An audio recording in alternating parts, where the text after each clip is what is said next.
Travel in 10 is now one of the world's top travel podcasts, and I've been pleased to join as a host in the last couple of years. But David Brody, he's the pioneer. He started it 20 years ago when podcasting was absolutely in its infancy. David, tell us a little bit more about starting this podcast.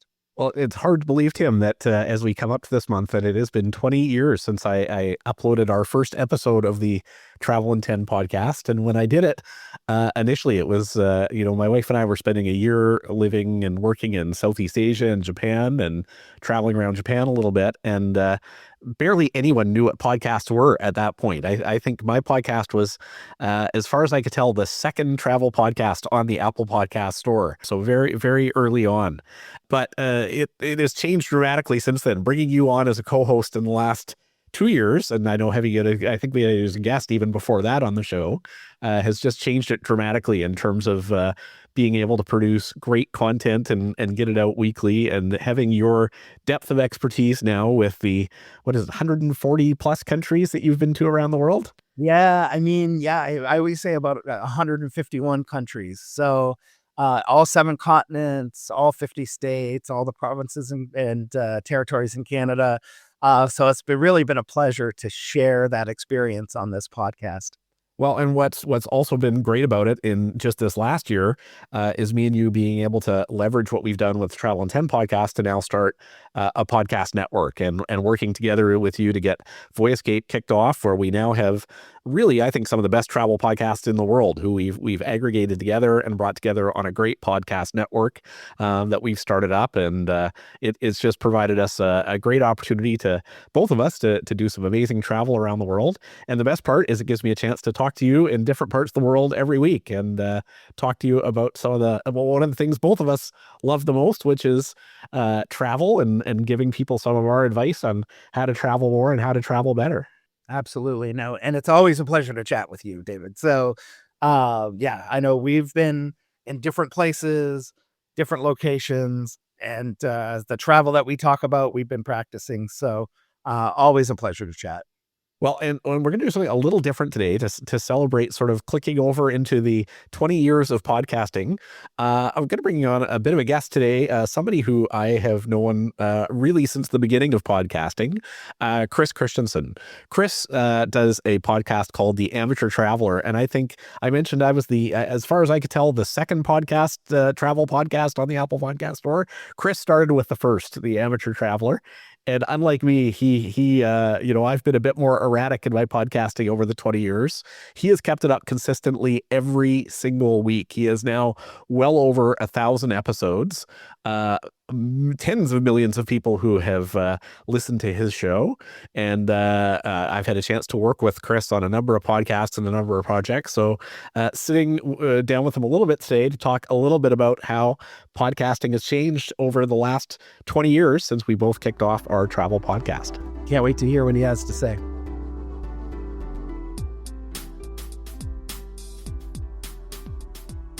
As we kick off this 20th years of the Travel in 10 podcast, to take a bit of a look back today, and nobody that I could think of would be better to do that than Chris Christensen, one of the few people in the world who I know who has been doing this as long as I have and has been doing it far more consistently than I have as well. At least for the first 18 years. 18 years or so. That's right. But Chris, I think we are part of a very small club of people who have been doing travel podcasts since 2005. Curious, looking back, like what was that like when you first started? What inspired you to start The Amateur Traveler? Well, the love of podcasting. So I started listening to podcasts in 2004. So podcasts started, just in case people don't know, like around September of 2004. And I started listening around December, January, because there was a tech show that I was listening to, or watching rather, on TV. It was Call for Help, and it got canceled. And they said, well, we're going to make a podcast instead. And that was my what the hell is a podcast moment was when that show said that they were switching to this audio format. And so I started listening to that, started listening to Adam Christensen, my brother from another mother, who was doing the MacCast and other shows at that time. and said, I should do my own podcast, and thought about doing a tech show. But Adam was already doing the Maccast, and how many Mac shows do we need? Of course, it's silly because that now many shows in any particular genre. And then thought about doing a religious show, which I actually did start a year later, which I still do as well. But then we had some friends over for Memorial Day, and all the best stories were travel stories. And so I said, I'm going to do a show about my travel stories, which was a really stupid idea because I had a full-time job. And, basically I was traveling 4 weeks a year and podcasting 48 weeks a year. And that math does not work. So if I had stayed with that format, I'm sure I would have stopped 20 years ago, but it very quickly became an interview show. Within the first, say, 6 months or so, I started interviewing friends, and my circle of friends has just grown since then. And I found I really enjoyed hearing about places I hadn't been to or reminiscing with people about places I had. So and of course, I thought I was well traveled when I started the show because compared to the people I knew, I had been to maybe a dozen countries. Sure. And of course, now I don't know about you, but I know at least two people who've been to every country. And in the travel blogging, travel podcasting, travel writer space, I've been to 76. That's That's not pretty good. That's pretty good. that's pretty good, but it's not bragging rights within that community of people. Do you remember? I'm thinking back to it. Like what I can remember of starting a podcast at that point, the technical sides of it were a lot harder then. I mean, it was quite. Oh, I was hand editing RSS feeds. Yeah, you had to be a bit of a geek for sure to figure it all out. I was recording on. I was living in Japan at the time when podcasting was kind of first coming out, and so I managed to get. Japan always is a little ahead when it comes to technology. They had these little iRiver recorders that were very small MP3 players that you could also record on. So it was kind of ideal for podcasting. You could even still probably use that today and it would be quite good. But I'm curious what you used to record when you first started. So I had an iRiver, but I was recording on my laptop. I had some Logitech collapsible travel headphones with a microphone, boom microphone that I was recording with. And a boom microphone is not a bad thing to start with because you don't have to worry about where your head is going. As you're fidgeting around, then you don't have to worry about that. But they kind of creaked as you wore them because they were collapsible. They did fold up. And then I switched to a Yeti microphone pretty soon thereafter, within the first year, I think, at some point, and used that for years, over a decade, maybe 15 years, two different Yeti microphones before I moved to. I'm now on a Shure microphone with a boom arm, but that's a relatively new addition. And it was, your shows to begin with, probably, would you say, was it more other people's travels versus yours? I think probably in that first few seasons. Not just the first few seasons, I would say it still is. It's still, most of the episodes are still interview shows. Some of them are places that I've been as well, so I'm contributing. But we've talked about places I will never get to. We've talked about places I didn't know were countries. You said Comoros, and I had to look it up on a map. I did not know where that was. At this point, we've done 900, and I think I've recorded 964 964 shows or so. So, I joke now at this point, if we don't have an episode on it, you probably don't need to go there. That's right. But yeah, no, it's still mostly other people's travels, even though a larger percentage of them are my travels this year because I retired from the day job in June of 2024. So I did this part-time for 19 years. And has it been weekly that whole time? Yeah. So when I started, I decided that I wanted to do a weekly show, but I would give myself 4 weeks off a year. Okay. And when I hit 20 years, I averaged 47 and a half episodes a year or something like that. So not quite the 48 that I was targeting for, but considering that I had full-time jobs, often in startup companies, and was doing, 2 active podcasts, 2 active blogs and things like that on the side, plus, getting married, raising kids, and putting them through college and doing some volunteer work. I felt pretty good about that. Very consistent. It is remarkable. And I find the bank of content that you've got now. I mean, I certainly tap into it when I'm planning trips around the world. I often, when I'm getting on a plane somewhere or starting to think about planning, I seldom do not find an episode that you've got from that destination around the world. I get that a lot, especially actually from people in our community who are aware of the show or have been on the show before. It's fun to hear them say the same thing. And I do that. I do that myself. I honestly will download the show before I go someplace. And I remember, listening to shows about Oaxaca, walking through the streets of Oaxaca going, oh, that's what we were talking about. Because I hadn't been there at the time we'd recorded the original show. So, but it's also formed where I have decided to go as well, which is obviously one of the reasons I do the show. Well, and I think one of the things that's quite unique about podcasting, and maybe even more so, or I don't know if it's more so, but with the travel podcasting community, is it's always been very collaborative. I think the first time me and you ran into each other, the first time I can remember meeting you at least, was in Las Vegas at a very early podcasting conference. And I think they had maybe, I don't remember if there was a TBEX, like a travel blogger conference associated with it, if it was one of the very early ones as well. So there was no TBEX in Vegas, but Rick, who owns TBEX, was running Blog World or NMX. And he did like a travel meetup or something maybe, or they had a track for travel in Blog World, at least in one of the conferences. I thought we met before that, though. I'm trying to think of when Blog World was 2007 or something like that. It was a few years before TBEX started in 2009. TBEX, for those who don't know, the Travel Blog Exchange, one of the larger travel blogging conferences. Yeah, is that where we met in Vegas? I think so. I'm pretty sure that was it. Although I think we had definitely corresponded before that. That we were both kind of eking out, trying to figure out what a travel podcast even was, and I think had both reached out to each other a few times by email with different thoughts, suggestions, or well, I know you were on my show first talking about Cambodia. Oh, there you go. And I know I've been on a few times. I know I've done Fiji, I've done Cambodia, done a few. I think Vancouver maybe once as well. You have always been super supportive and helpful of the show, and been lucky enough to have you on a few times as well. I try. Yeah, no, it has been a fairly collaborative environment, and still is. You have Pauline Fromer in your network, and I was just on her show on Wednesdays. So it still continues to be, I think, a fairly collaborative environment.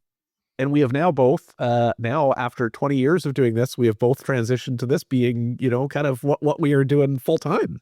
The difference is I quote unquote retired to mine. That's right. After 43 years in high tech, it was slightly early retirement, but I was actually, 63 years old when I quit the day job. So as I say, early retirement, but not by much. There you go. Where I am more making a new day job now bringing together many travel podcasters together in a podcast network, which has been a really interesting thing to do over the last year or so. And we've been lucky to work with you on some projects through our network and stuff as well too. Hope to work on more. Absolutely. Yeah, no, when I say retired, I'm working 7 days a week, but yeah, I was going to say, you're the busiest retired guy. I have to put retires in quotes when I say it. I'm doing what I want to do. So now, what do you think? Another 10 years, another 20 years? Are you still going to be doing this? 10, sure. 20, I would be 84. So we'll have to see, how the health holds up. I just did a hiking trip for the first time this year, and a Grand Canyon rafting trip, and just got back from Germany doing a biking trip. So, I'm trying to work my way into a little better shape so that I can still be doing this in 20 years, but we shall see. Well, it has been really inspirational to see what you have done over the last 20 years with your show, Chris. I mean now you've been named to the Podcast Hall of Fame. You've had, and in other news, there's a Podcast Hall of Fame. Yeah, well, that's right. And I think the coolest part about it, with both of our shows, I mean, much more so with yours than mine, but we've both been lucky enough to have literally millions of people from around the world listen to our suggestions on, where to find the best sushi at 3 a.m. in the morning in Tokyo, or where to find whatever it may be, but helping them travel and explore more. And I don't think there's anything more exciting than that, to be able to helping inspire people to travel more. Well, I would say that I don't know if being in the Podcast Hall of Fame is the strangest thing that has happened to me since I started the show, but it's probably in the top 5. But that includes getting invited to the White House. Well, that's pretty cool. and getting named as Travel and Leisure as the best independent travel journalist. That was pretty cool. And finding out that they were asking permission to use the Amateur Traveler to teach English as a second language at Oxford University in the Canadian and German school system. And probably the weirdest thing is if you go to get a job, at least at one time, this was a few years back, I haven't heard from them recently. If you went to get a job at the Thailand Foreign Ministry, you'd be required to listen to 2 episodes of The Amateur Traveler as part of their English proficiency exam. Very cool. So it's been a bizarre ride, and that's not counting obviously the trips that have, you know, had a chance to be paparazzi for the Pope for the day in Jordan. It's just it has been an amazing journey that I would not have predicted 20 years ago. It's strange. The English is a second language piece. I've had that a few times as well, where people have Yeah, asked yeah. to use podcast episodes as part of that. It's for some reason travel podcasts seem to be a popular choice for that. So that's interesting. Oddly enough, for the Thailand Foreign Ministry, you're gonna have to listen to an episode on Yorkshire in England and narrowboating in England and Wales. I don't know why.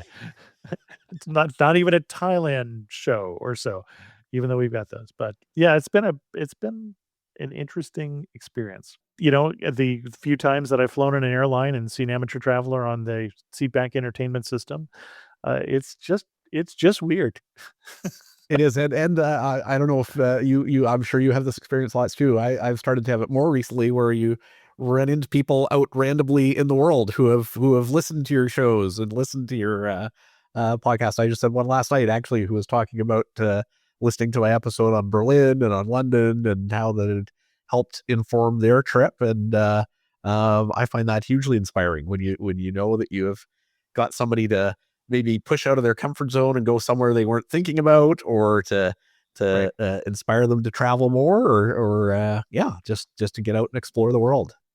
I hear those stories, but in the real world, not as often. Maybe every 3 years, ran into somebody randomly who, you know, uh, I was in Key Largo, and I realized the couple behind me was staring at my T-shirt, and I was wearing an Amateur Traveler tour T-shirt because I've been doing tours off and on, off during COVID, for instance, with listeners of the show since 2010, at this point, including Cambodia, which, hey, I've been to now since, since you and I Since we talked talked about it, about it, so that's many right. years ago.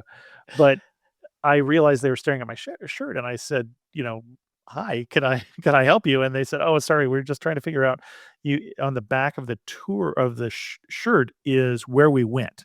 And they said, "Well, we knew New Delhi, we knew Varanasi, knew Agra, but we were trying to figure out what Tartagar was." I said, "Oh, it's a small town. That's probably why you didn't know it."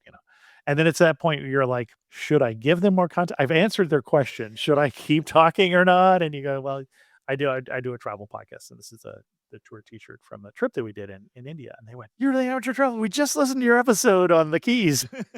So it does happen, but it doesn't happen that often. I think all the times I'm walking through airports these days, I think if only these people knew about the show. I feel like somewhere in here is my audience, but I'm largely completely anonymous, I'd say. Well, with what is it now? You got well in excess of how many tens of millions of downloads now. So I do about 1.78 million downloads last year. I've had years before COVID that were above 2 million. So I don't know. It's more than 20, less than 40 million downloads, somewhere in that range. I always find it incredible when I look back at those numbers, thinking of the number of people out there who have listened to some of that Oh content yeah, and yeah, yeah. hopefully inspired some of their I travels. remember doing it for, half a year, 3/4 of a year and getting 200 downloads per episode and being, pretty excited. Yeah, absolutely, absolutely. It was a smaller space back then too, obviously. Yeah. But Any favorite episodes in your 20 years of doing them? well, some of the ones that I've done recently, I've really enjoyed some of my personal travels, but I think some of the greatest hits for me, the ones that I quote most often, that I reference are, I think of 2. One is the best pitch I ever got. An attorney named Chris from Atlanta, Georgia said, "I was just in Tonga swimming with whales, and I brought along a hydrophone and recorded whale song. Would that be of any interest to you?" And that was the first time he came on the show. That was his pitch, basically, and he came on the show at least half a dozen times talking about, you know, going to photograph the wild horses in Mongolia or going to see the mountain gorillas in Rwanda. So, you know, he still has done things that I have not done and was a wonderful, well-spoken guest, not at all a travel writer, but was always very interesting to listen to, and his photos were amazing. And of course, this was back in the days that I was still doing chapters in Amateur Traveler with photos, which I stopped relatively recently. But that was one, and the other one I think of is I talked to a couple, Andrew and Friedel Grant from Canada, and they were biking across the world, and they were telling about biking through Iran and just the hospitality that they ran into. And they told 2 stories that were so memorable. One was they stopped at a phone booth to call the embassies of the stands, the Central Asian countries, to get their talk about getting visas, and somebody stopped and said, because apparently the phones were very unreliable at this point. This is probably 15 years ago. And so they said, "Can I help you? I've got a cell phone here." And then somebody else stopped, and somebody else stopped, and somebody else stopped, and somebody else. They had 5 different people. They sent me a photo on 5 different cell phones calling 5 different embassies on their behalf just to help out, who just saw the strangers there and thought, you know, they're gonna have a problem with that. Let me see what I can do.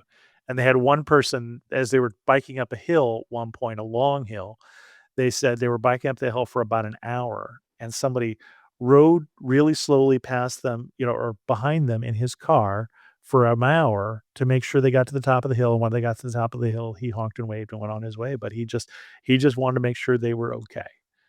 And, you know, I just think about some of the countries that we think of, not positively, and how the people there are, you know, might be some of the most hospitable people in the world, and I think that's one of the things that one of the reasons I like the travel experience, right, is it is very normalizing. You learn that people are people. I could not agree with you more. Yeah, if there is one thing I've taken away from my travels around the world, it would be exactly that. And the perception versus reality. When you get to some of these corners of Yep. the world that you know, you hear about in the news, and you think, you worry sometimes going in, is this going Sure. to be a Yeah. tough place to travel around? What's the experience going to be like? Without exception, whether that's the Middle East, Cambodia, Africa, the first time I was in any of those, there was some trepidation going in because of the perception of what you see. And in every case, the hospitality of the people, the experience was so different than my perception going in. And I hope through our podcast, we get to share just a bit of that and help correct some of that perception, because just how friendly and welcoming people are in virtually every corner of the world. Yeah, and that doesn't mean there are not governments of whom I am not a fan, which would include my own right now. But so, you know, but the trip that I did with Amateur Traveler listeners to Cuba did not teach me to be a Marxist, but I still enjoyed meeting the Cuban people. But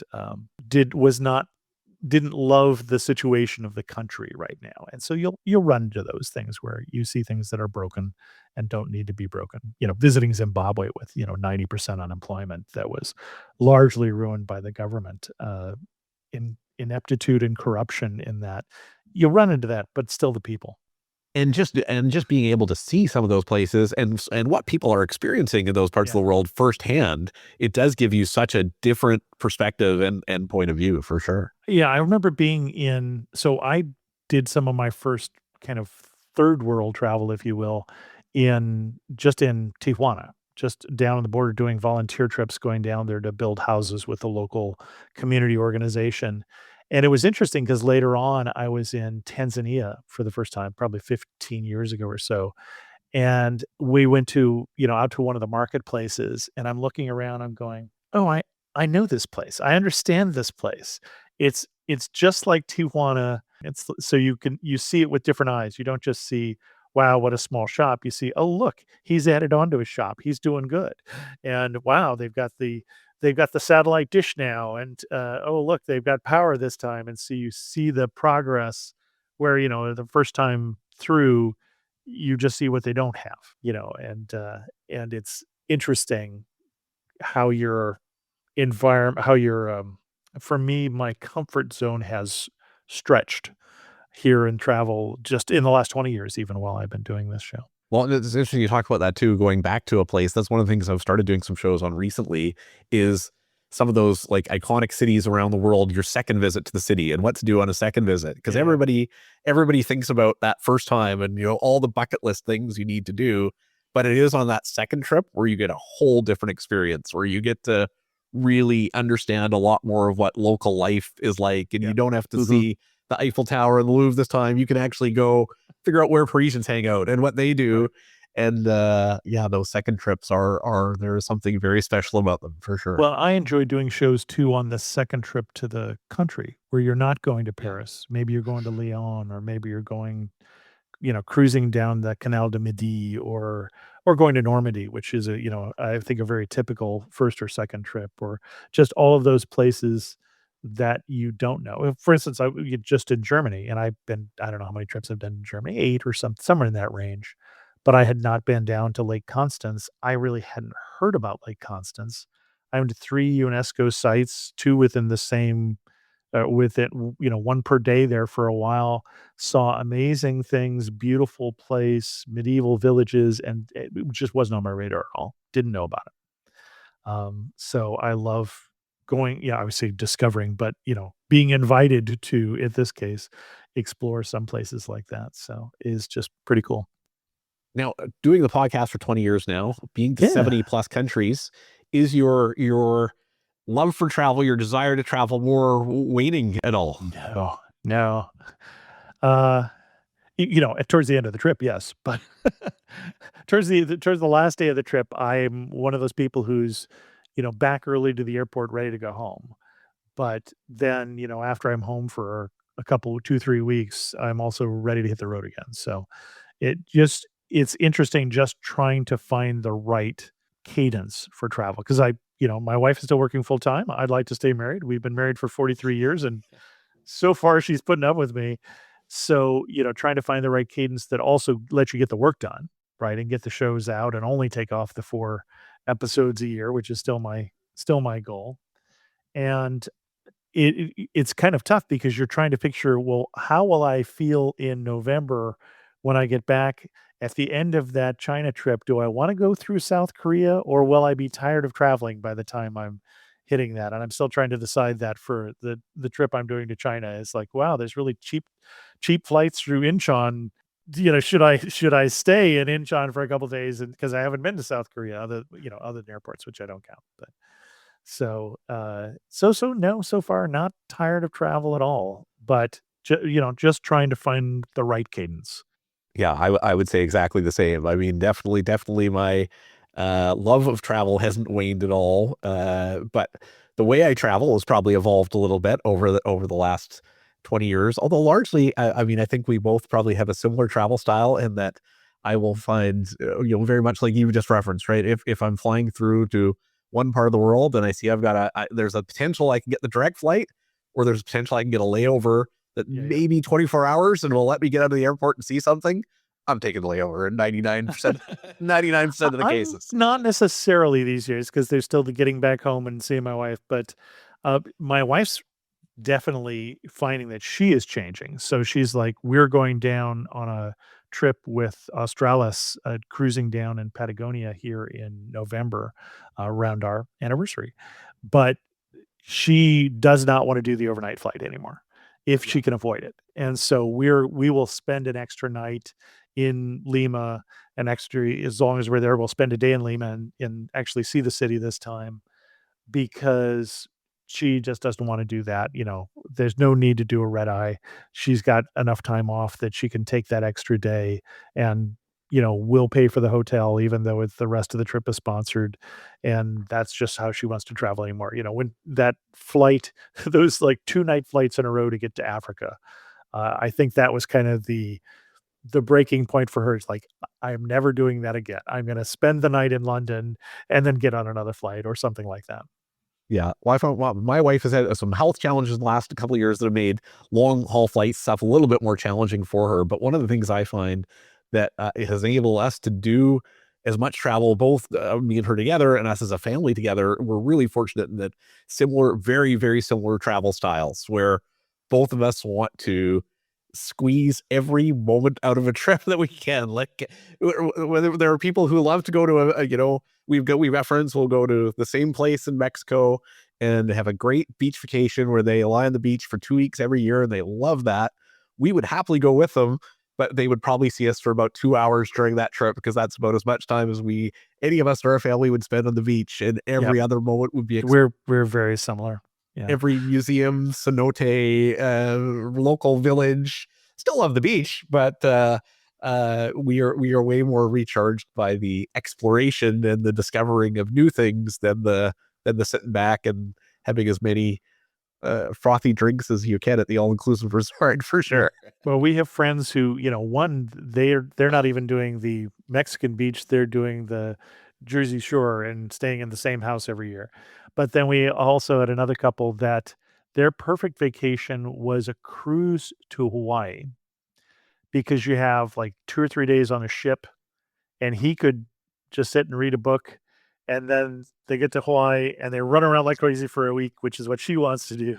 And then they cruise back and he's got his 2 or 3 days on the ship. So it's a little more challenging if you don't have the same travel styles to try and come up with a good compromise that works. Well, I think we're both fortunate too, in that we both live in cities. I mean, you in the Bay Area there and me in Vancouver, that a lot of people from around the world travel to and are great travel destinations in and of themselves. So coming home is never so hard either. And I think for somebody who loves travel, living in a city like San Francisco or Vancouver does make it a lot easier, for sure. Technically, I live in San Jose, so we're a little more spread out, a little more elbow room, a lot easier to park. So I like visiting San Francisco, but I'm driving up there tonight for a Visit California event, and I don't love driving in the city. But I gotta think, coming home, you've got great restaurants, you've got there's a lot to see and do there too. It is. Well, and that's why one of my 3 blogs is a California blog. So, and we're working our way through some of the local vineyards right now of in our own county, because we got a vineyard pass, $90 for a whole year. You can get a free tasting at a bunch of things. We won't even get all of the maximum use out of because we started a little late, but it's kind of fun exploring your own backyard as a traveler sometimes. Absolutely. Well, it has been great, Chris, to see over the last 20 years all that you have accomplished with your show, and you've been super supportive of our show. And it has been great to be able to have you on as a guest and collaborate together with you. We've particularly in this last year and a half or so, got to work together on a lot of projects, and looking forward to many more and lots more travel over the next 20 years. Likewise. Thanks, Chris.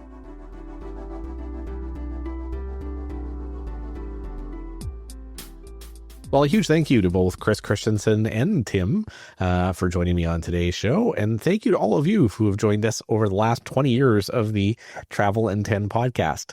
Have got lots more great content coming to you with destinations around the world, and just incredibly grateful for all the people who have tuned in and listened to our recommendations on how to travel more and how to travel better around the world, and tuning into all of our podcasts now on the Voyascape podcast network. To close out today's episode, I'm going to leave you with a song from a great artist out of my home province, Alberta, Canada, Grace Forrester, with her rendition of Leaving on a Jet Plane. And check her out on Instagram as well, at Grace Forrester Music.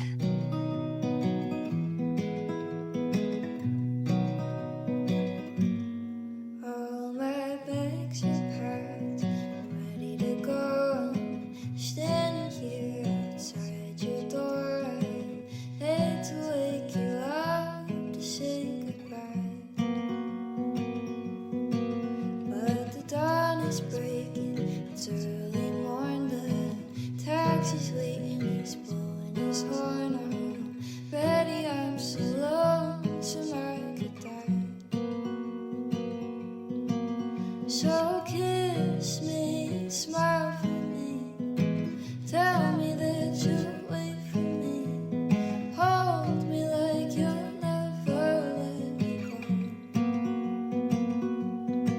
'cause I'm leaving on a jet plane, don't know when I'll be back again, oh babe,